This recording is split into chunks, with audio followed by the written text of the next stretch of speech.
selalu saya tekankan, setiap orang berbeda-beda. Jadi metode diet itu ada berbagai macam, ada yang fokuskan ke makanan, ada yang fokuskan ke olahraga, ada yang fokuskan ke intermittent fasting-nya, ya. Tapi setiap orang beda-beda. Kenapa ada orang nggak hobi olahraga? Dan olahraganya pun bisa ini, dan sebagainya. Kalau saya hobi banget, alhamdulillah ya. Suka banget olahraga. Ada juga orang yang dia nggak bisa puasa. Karena mungkin dia kesibukan hariannya, kesibukan ininya.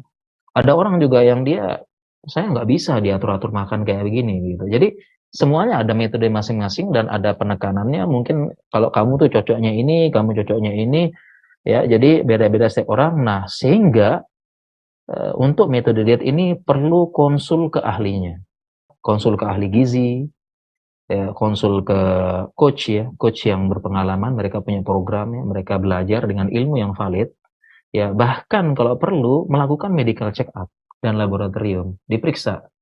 Ya, ada orang bisa jadi dia punya penyakit mah kronis, dispepsia atau GERD, tiba-tiba nggak usah makan nasi, nggak usah makan ini, nggak usah makan ini gitu ya. Nah, tiba-tiba akhirnya banyak kita jumpai kadang-kadang akhirnya malah sakit begitu ya.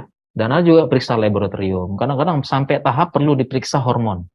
Ingat setiap orang beda-beda gitu ya. Jadi intinya kita kembalikan ke ahlinya begitu kalau diet. Jadi jangan asal-asalan, perlu pengawasan, perlu fokus ya, dan jangan coba-coba sendiri hanya sekedar nonton tapi nggak diawasi, nggak ada konsul, nggak ada apa, nggak harus begitu.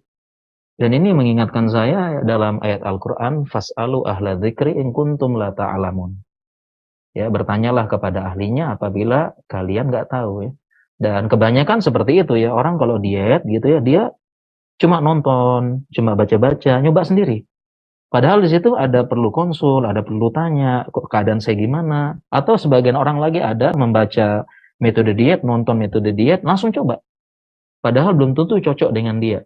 Dan akhirnya terjadi yang tidak diharapkan ya, seperti itu.